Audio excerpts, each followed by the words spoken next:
ප්‍රසාද් ජයවර්ධන මහත්මයාලා තියෙනවා ප්‍රශ්න කිහිපයක්. මම හිතන්නේ ඔබටත් සමහර වෙලාවට වැදගත් වේවි කියලා හිතුන නිසා මේ ප්‍රශ්න ටිකට පිළිතුරු දෙන්නම්. ප්‍රශ්න කිහිපයක් ගැන ප්‍රශ්න පත්‍රයක්ම.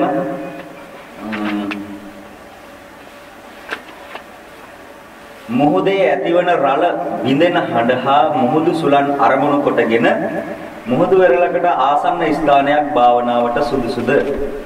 මුහුදු වෙරළකට ආසන්න ස්ථානයකදී සිත සමාධියටපත් කරගන්නට උත්සාහ කරනවා නම් ඇත්තටම ගොඩක් හොඳයි.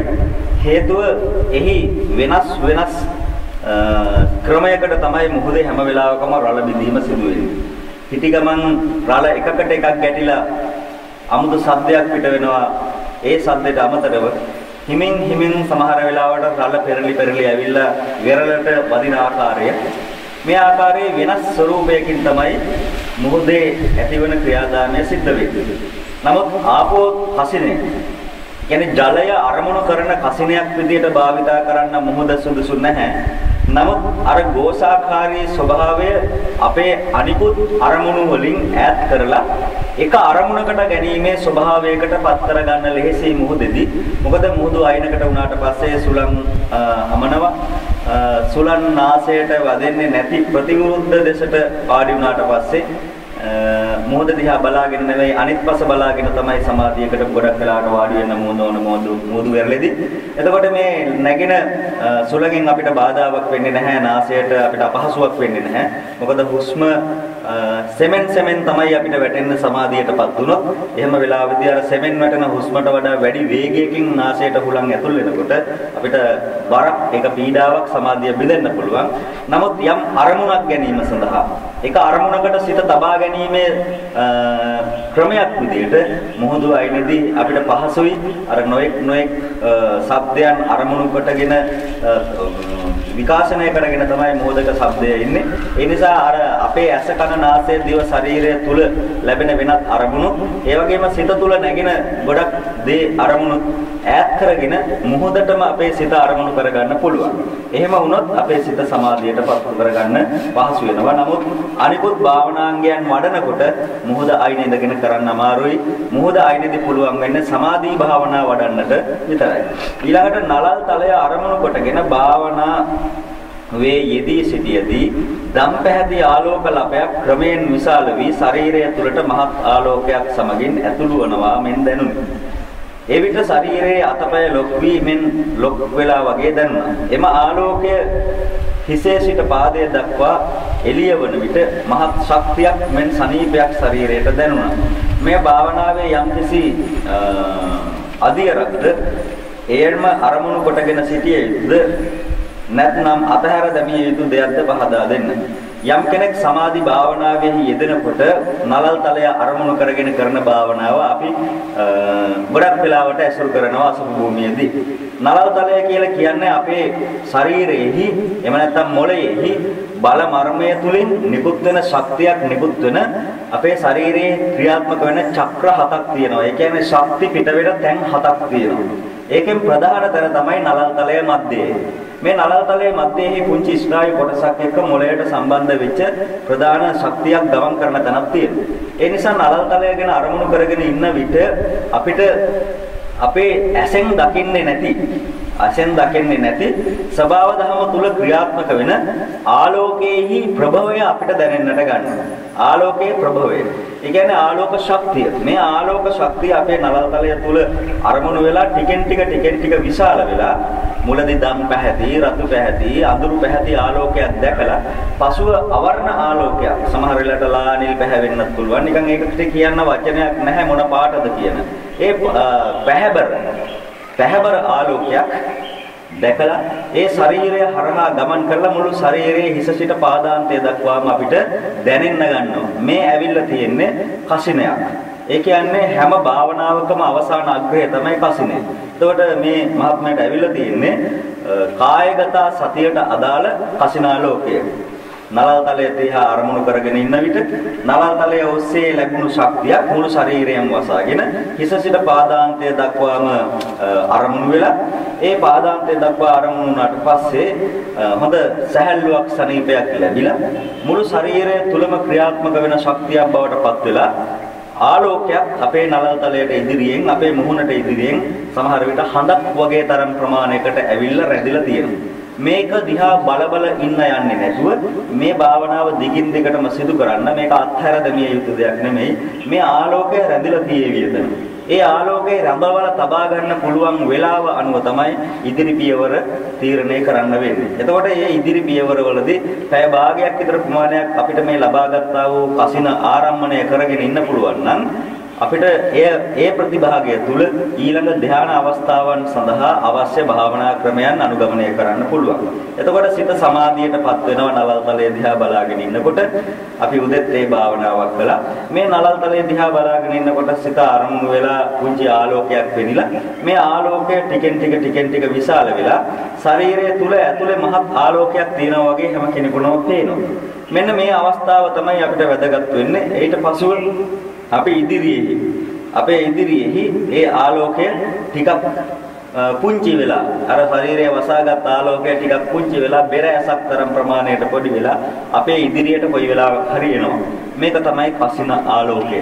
මේ කසින ආලෝකය වර්ධනය කරගෙන තමයි අනිකුත් ප්‍රඥා භාවනාවන් වඩන්නේ. ඒතකොට අපි ඇසෙන් දකින දේවල් වලින් නෙමෙයි ප්‍රඥා භාවනා කරනකොට සිදු කරන්නේ අපේ විඥාණය භාවිතා කරගෙන. ප්‍රඥාවෙහි ක්‍රියාදාමයක් තුල තමයි ක්‍රියාත්මක වෙන්නේ. එහෙනම් ඉන්ද්‍රිය බද්ධ දැනුමින් ඈත් වෙලා ප්‍රඥාවෙහි දැනුමෙන් ක්‍රියාත්මක වෙන ශක්තියක් බවට සියල්ල පත් කර ගන්න හැකියාව තියෙනවා. එතකොට තමයි අනේත්‍ර දෘෂ්ටි, ආකර්ණ ශ්‍රවණය ආදී දේවල් සිදු වෙන්නේ.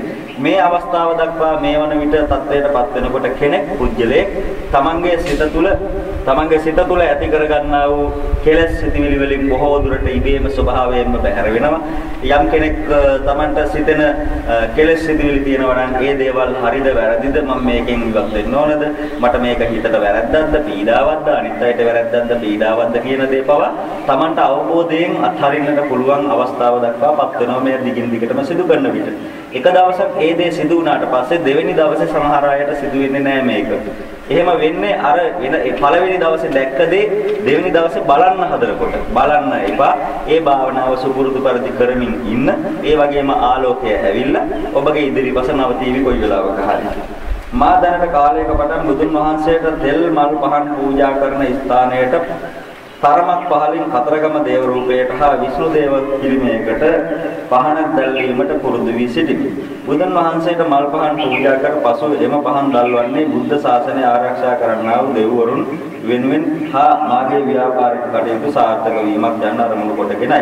මා මේ දැල්වන පහනින් බුදුන් වහන්සේට මාගේ ඇති ශක්තිය යම් අඩුවක් වේද, භක්තිය යම් අඩුවක් වේද, මෙම පහන් ඉවත් කිරීම සුදුසුද? ඒවත් ඉවත් කිරීමෙන් දෙවිවරුන් කෝපයටපත් වී මාගේ ව්‍යාපාර කටයුතු අඩාල කරයිද? ඉතින් දෙවිවරු නෙමෙයිනේ කෝපයටපත් වෙනවා නම් අපි පහන නැවතුවට පස්සේ නේද? එහෙමනම් අපි කල්පනා කරන්න ඕන මේ යන්නේ නිවන් දකින්න. බුදුරජාණන් වහන්සේගේ පහන දැල්ලුවාට පස්සේ කොයිම වෙලාවකවත් බුදුරජාණන් වහන්සේගේ පහනට අපි ඉතිපිසෝ ගාථා ආදී ගාථාවන් කියලා පහන දැල්ලුවට පස්සේ වෙන භූතයෝ පෙරේතයෝ මේ පහනට අරන් ගන්න එන්නේ නැහැ.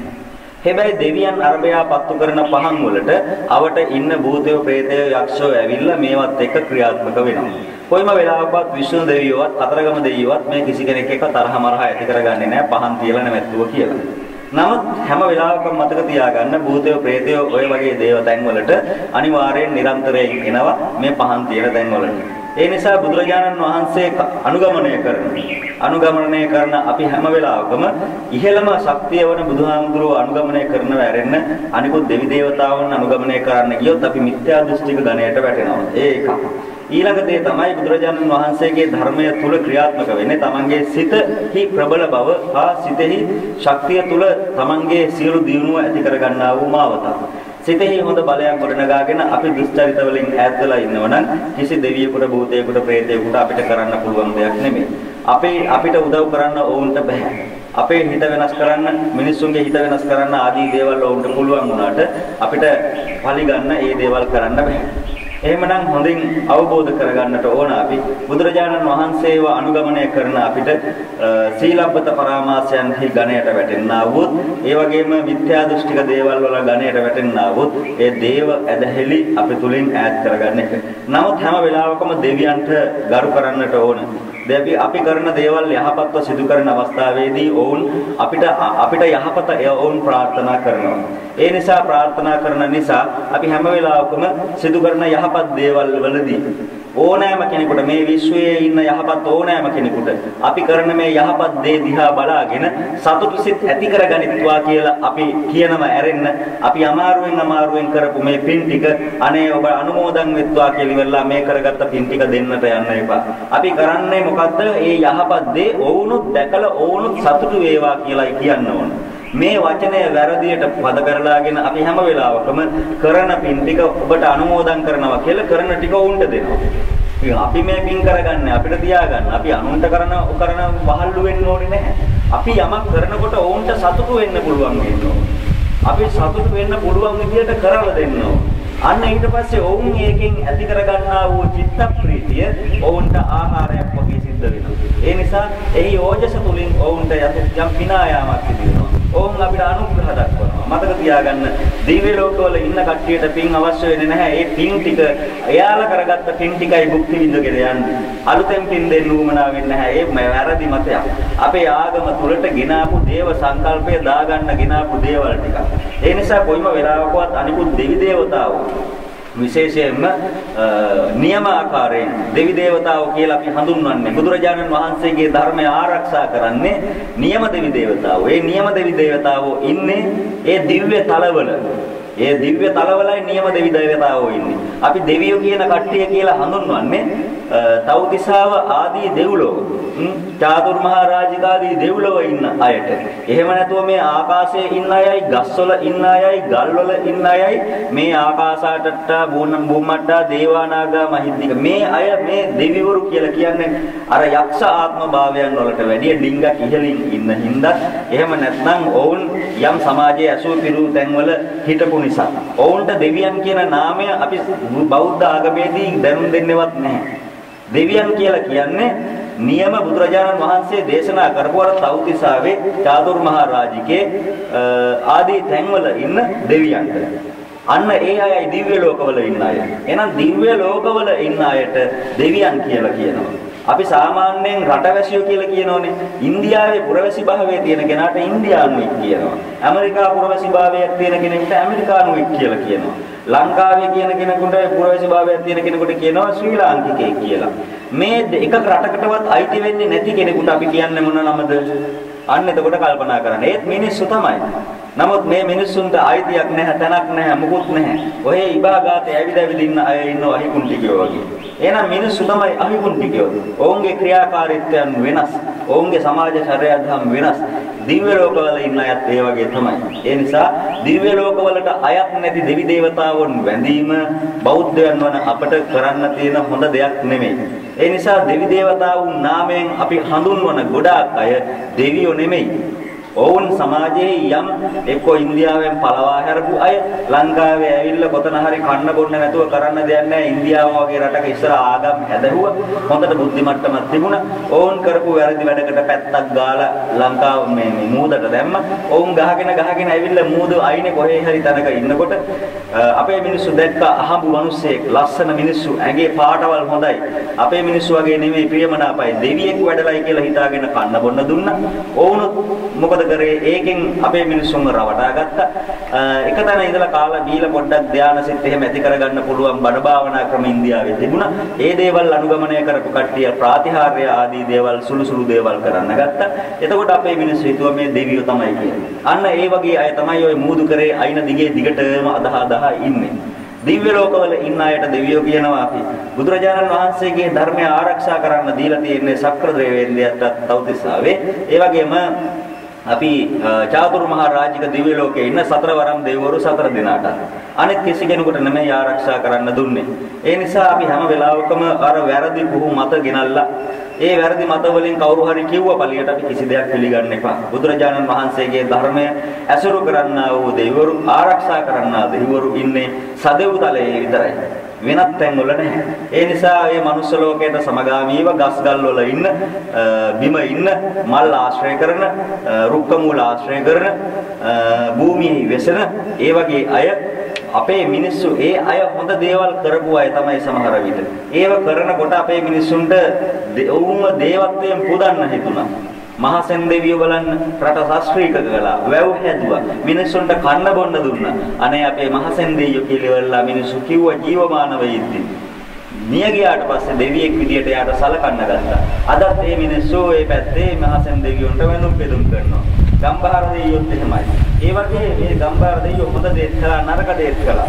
එහෙනම් මේ දේවල් වල මිනිස්සුන්ගේ බලන්න ඒ යක්කු මූණු තමාගෙන, බෙලි මිනි ඔලු එල්ලගෙන නේ බෙලි කපාගෙන කඩු මුහුරු අතේ තියාගෙන මේ දේව ලක්ෂණද නැහැ. යක්ෂ ලක්ෂණ, ගෝත්‍ර ලක්ෂණ.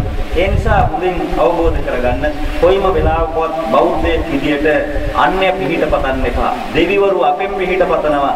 අනේ අපිට ඔබලා හොඳ දේවල් කරන්න අපි සතුටු වෙන්නම් කියලා. අපි මොකද කරන්නේ?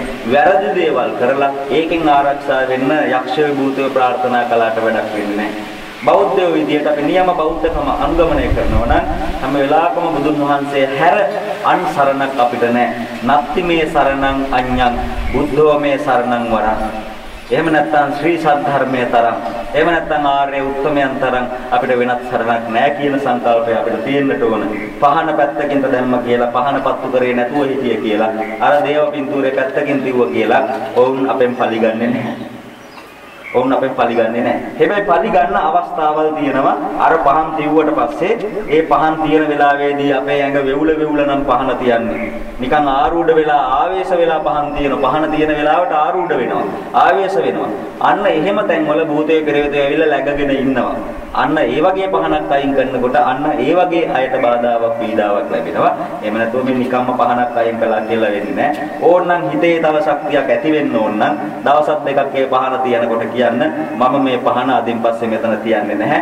මේ පහන මම ගිහිල්ලා කන්ද විහාරයට ගිහිල්ලා පත්තු කරලා එනවා. එදාට ඒ වෙනකොට මෙතන කවුරු හරි ඉන්නවනම් මේ පහන වෙනුවෙන් බලාගෙන හිටියනම් ඒ හිටි කෙනා අදින් එදායින් පස්සේ කන්ද විහාරයට ගිහිල්ලා පින් ටිකක් ගන්න. එතන අපේ ගෙදරට වැඩිය හොඳයි. ගිහිල්ලා පින් ටිකක් ගන්න කියලා අන්න පහන එතනින් පත්තු කරන්න. එතකොට වැඩේ ඉවරයි. මොකද ගෙදරදී පින් ගන්න පුළුවන් කමක් නැහැනේ. තාත්තත් ඉන්නවා, අම්මත් ඉන්නවා, නංගිලමයිවත් ඉන්නවා, යාළුවෝ මිත්‍රයෝත් එනවා. ඔතනදී දේවාලයක් වෙන්නේ නැහැනේ. ඒ හින්දා අන්න එතන හොඳ දේවාලයකුත් තියෙනවා. එතනට ගිහිල්ලා පින් ගන්න කියලා සද්දනතුව පහන ගිහින් කියලා තියන්න. හිතේ සතුට වෙනුවෙන්, හිතේ හයියක් ඇතිවීම වෙනුවෙන් එච්චරයි දෙන්න තියෙන උපදේශය. එහෙමනම් අපි හැම කෙනාම දැනගන්නට උවමනයි අපි ළඟ මිනිස්සෙක් ළඟ මම උදෙත් සාකච්ඡා කරේ දිව්‍ය ලෝකයක නැති කෙනෙක්, බ්‍රහ්ම ලෝකයක නැති තරම්, දිව්‍ය ලෝකයක නැති තරම්, බ්‍රහ්ම ලෝකයක නැති තරම් මහා බලයක් තියෙන කෙනෙක් තමයි මිනිස්සයා. මේ මිනිස්යාට හැකියාව තියෙනවා දෙවියෙක් වෙන්න. මේ මිනිස්යාට හැකියාව තියෙනවා බ්‍රහ්මයෙක් වෙන්න. දෙවියෙකුට කොයි වෙලාවක් බ්‍රහ්මයෙක් වෙන්න බෑ. බ්‍රහ්මයෙකුට කොයි වෙලාවකට බුදු කෙනෙක් වෙන්න බෑ. එයා බ්‍රහ්මයෙක් උනේ කෙලස් යටපත් කරගත්ත හින්දා.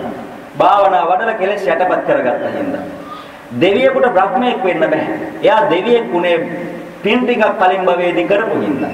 එයා දෙවියෙක් වුණාට පස්සේ දිව්‍ය භූමියක උත්පත්තිය ලබා ගත්තම එයාට ආයුෂක් තීරණය වෙනවා. එයා කරපු පින් ටිකට එයාට ලැබෙනවා විමානයක්. සමහරක් අයට විමානේ අඩි 10යි 12යි Tamanට හැරෙන්න පෙරලෙන්න උනත් බෑ. ඒ දෙවිය. සමහරක් අයට විමානය ගව් ගණන් විශාලයි.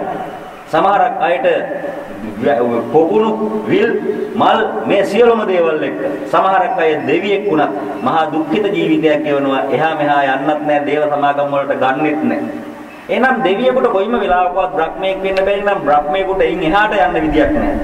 හැබැයි මිනිස්සෙකුට හැකියාව තියෙනවා හැම වෙලාවකම දෙවියෙක් වෙන්න පුළුවන් මිනිස්සෙකුට.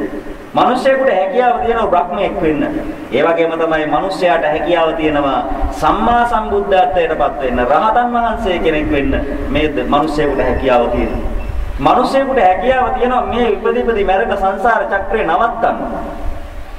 මිනිස්සෙකුට හැකියාව තියෙනවා අපේ සීලවන්ත බව තියාගෙන දෙවියන්ට කියලා වන්දව ගන්න. මිනිස්සෙකුට හැකියාව තියෙනවා. මිනිස්සෙකුට පුළුවන් හරියට තමන්ගේ කල් ක්‍රියාව තියාගෙන උදේ හවස සක්‍රයාට කියලා වන්දව ගන්න පුළුවන්. සක්‍රය දෙයියන්ට වඳින්නේ නැහැ. සක්‍රය වඳිනව හොඳ යහපත් පින්වත් උපාසක උපාසිකාවන්ට. ඇවිල්ලා වැඳලා කියලා යනවා අනේ තව තවත් ඔබ යහපත් දේවල් කරන්න. ඔබට අපි ආශිර්වාද කරනවා කියලා දේව ආශිර්වාදය ලබා දෙනවා. එහෙනම් මේ මිනිස්සයා කියලා කියන්නේ මහා වටිනා සම්පතක්. මේ මිනිස්සයාට පුළුවන් දෙවියන්ට කරන්න බැරි ධානය ඇති කරගන්න. මිනිසයාට පුළුවන්. එක දිව්‍ය භූමියක ඉඳලා තව දිව්‍ය භූමියකට දෙවියෙකුට යන්න බෑ. මිනිසයාට පුළුවන් ධානසිත ඇති කරගෙන එ르දි ප්‍රාතිහාර්ය ඊශ්වර නුවණ ඇති කරගෙන මේ දිව්‍ය ලෝකවලට යන්න.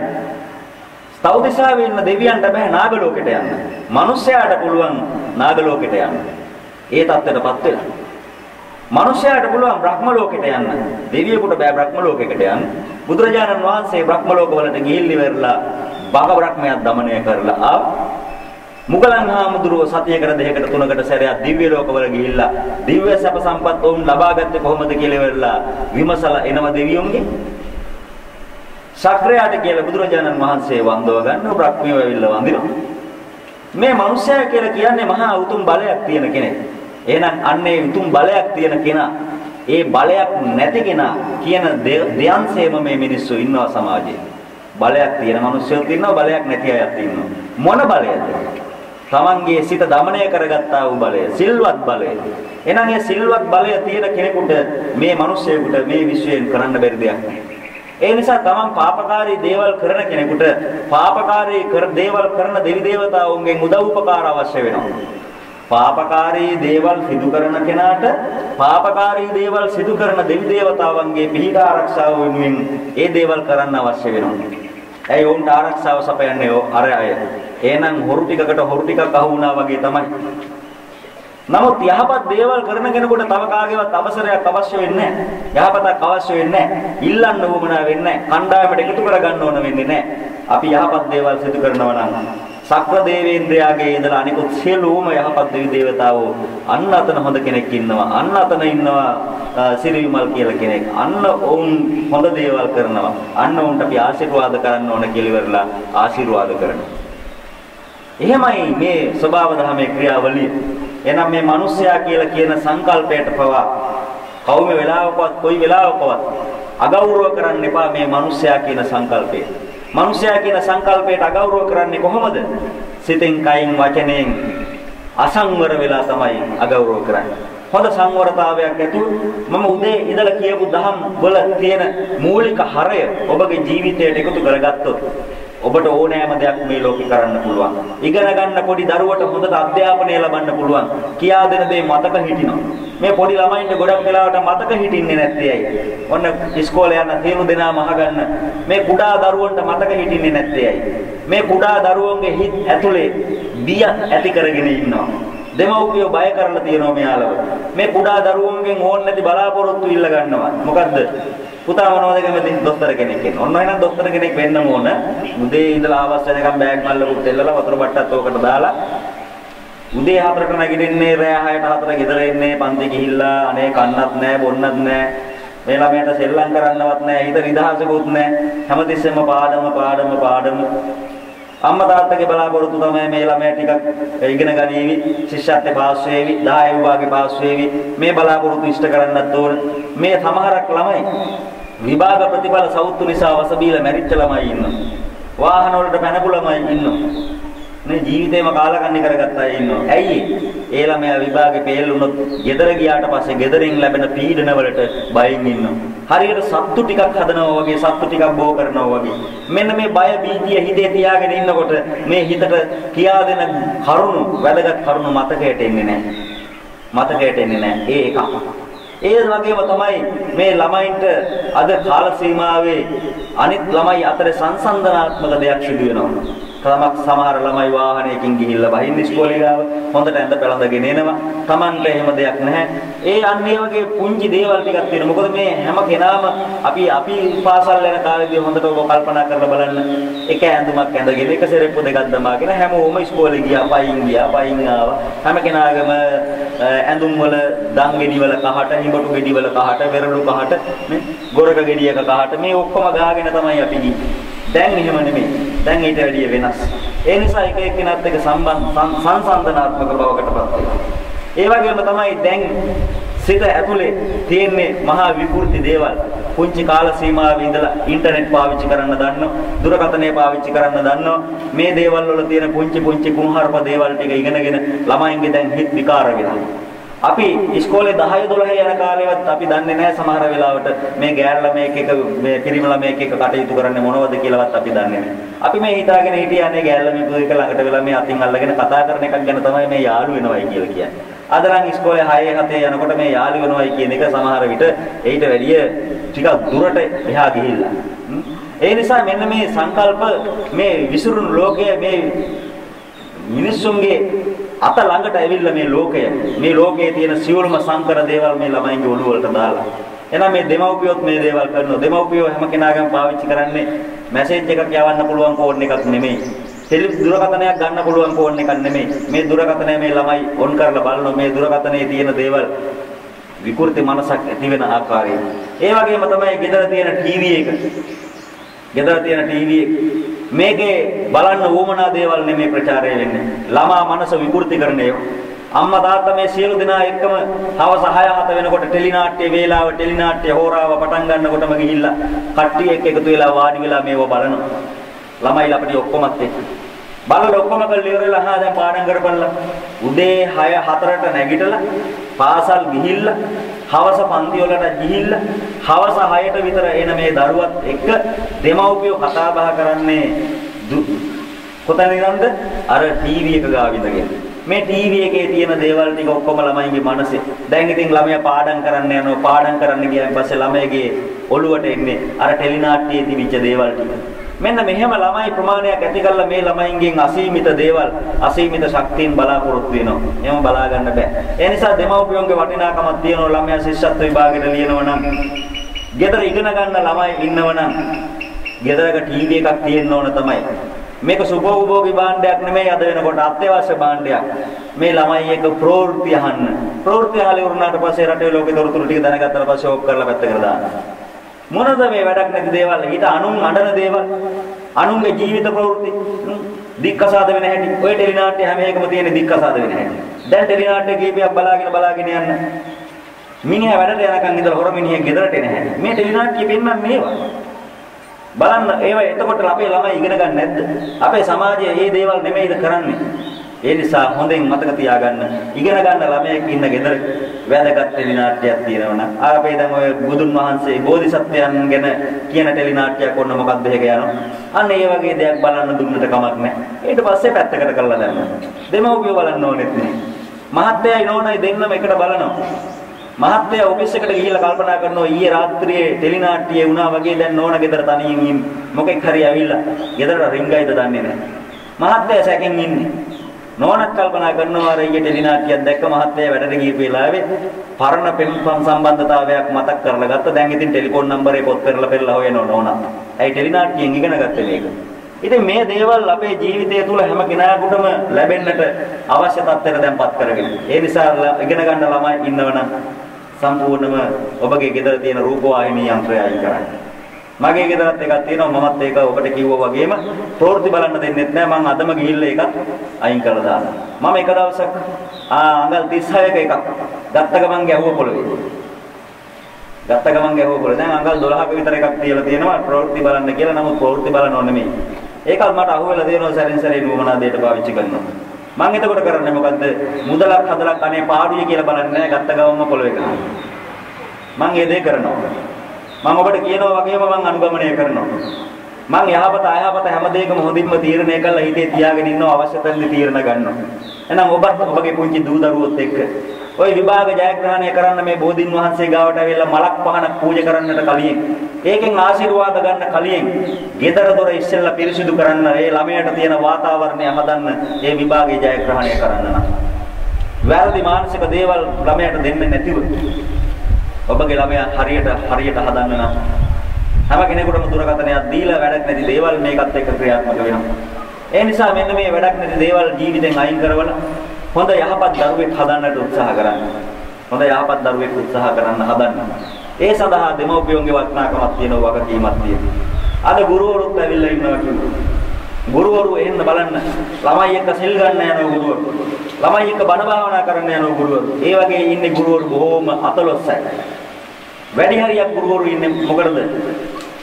කොහොම හරි නිකන් ඉඳලා පඩි ටික අරගෙන ටියුෂන් ක්ලාස් එකකට ටික ගෙන්නවගෙන එතනින් ගාණක් කපා ගන්න බලාගෙන ඉන්නේ. අද පොයේ දවසේ ටියුෂන් පන්ති දිනනවා. අද පොයේ දවසේ ටියුෂන් පන්ති දිනනවා. අද පොයේ දවසේ ටියුෂන් පන්ති. එහෙනම් ඇයි ඒ? එහෙනම් ඒ තමයි මේ ලෝකේ හැටි දැන්. දැන් ගුරුවරු නෙමෙයි ඉන්නේ. ඊට වැඩිය වෙනස් අය. ටියුෂන් කරන්න ඕන තමයි ළමයෙකුට වැඩිදුර අධ්‍යාපනය ලබා දෙන්න ඕන තමයි. ඒව කරන්න ඕන පිළිවෙලකට ආගමික ආනුකූලවට. ඒ ගුරුවරයාත් හොඳ ආගමික දෘෂ්ටියක හැදීගෙන දරුවොත් ඒකට යොමු කරගෙන එහෙම තමයි ඒව කරන්න ඕන. නමුත් අද කාලේ ඊට වැඩිය වෙනස්. නම් ගුරුවරුන්ටත් තියෙනවා මේ ළමයි එක්ක කටයුතු කිරීමේදී ලොකු වටිනාකමක්. අන්න එහෙම දරුව ළමයින්ට වැරදි කිය ළමයින්ට වැරදි කිය ළමයින්ගේ වැරදි කිය අපි වැරද්ද තියාගෙන ගෙදර වැඩක් නැහැ. ගෙදරට මීපාසම් දාලා වැඩක් නැහැ මීයෝ ඉන්නවා කියලා. මීයෝ ඉන්නට හේතුව තමයි ගෙදර තියෙන අපිලිවෙලකම්. ඕනවට වැඩිය නොඑක් දේවල් පටවගෙන හංගගෙන මුළු ගහගෙන ඉන්න හින්දා. එහෙනම් උන්ට වාතාවරණය හදලා අපි පස්සේ මීයොන් මරන මීයොන්ට බැන ඒ වගේ දරුවන්ගේ මනස විකෘති වෙන දේවල් ගෙදර කරලා අවසානයේදී ඔබ දරුවන්ට බැනලා වැඩක් නැහැ.